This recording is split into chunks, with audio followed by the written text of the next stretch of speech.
On August 16th of 2003, 35-year-old Hitoshi Nikaidoh, a resident doctor, was decapitated in a freak elevator accident at Christa St. Joseph Hospital in Houston, Texas.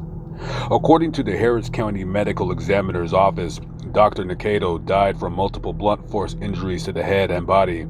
His corpse was retrieved from the bottom of the elevator shaft along with 2 pagers, a cell phone, and an electronic organizer police believe belonged to him. The upper portion of his jaw, which was severed just above the lower jaw, was found in the car of the elevator. His colleague, physician assistant Karen Stono, who was in the car at the time, witnessed the whole incident.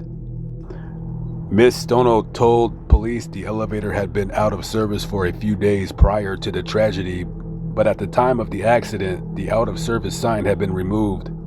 She had rung the elevator with the intent of going to the 6th floor and had already stepped into it and pushed the button for her floor when Dr. Nikaidoh tried to get into the elevator as the doors were closing. As soon as she saw he was trapped by the doors, Stono tried to hit the emergency stop button but was unable to do so before the rising elevator had partially decapitated Dr. Nikaidoh. The elevator ceiling sliced off most of his head.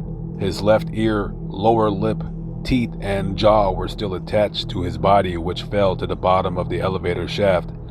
As the elevator continued upwards, finally stopping between the 4th and 5th floors, Stono was trapped in the car along with Dr. Nikaidoh's cranial remains until she was rescued by firefighters 1 hour later.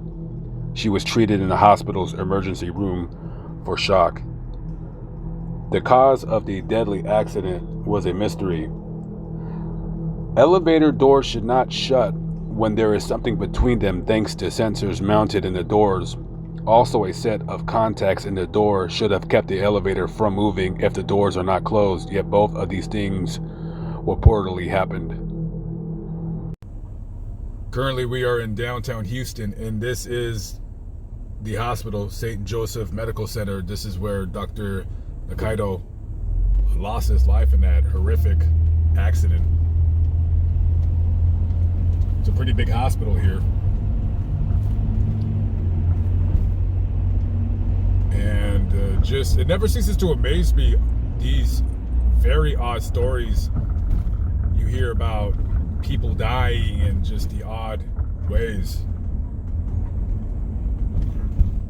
The Bible, what it says is very true. Tomorrow is promised to no man. And that woman to be in the elevator with his cranial remains, if you will, I mean, that's going to be something that she's going to have to live with for the rest of her entire life. So we're going to head over to Dallas, Texas. We're going to visit the final resting place of Dr. Nikaidoh. And here we are at the Restland Cemetery here in Dallas, Texas, about 250 miles away from the hospital in Houston. And this is the grave of Dr. Hitoshi Christopher Nikaidoh. April 27, 1968 to August 16, 2003. Very young when he died. Only 35 years old. I mean, just starting his career. Very, very sad. And to die in such a horrific fashion. Honestly, to tell you the truth, it makes me think twice about going into an elevator when I hear these types of stories.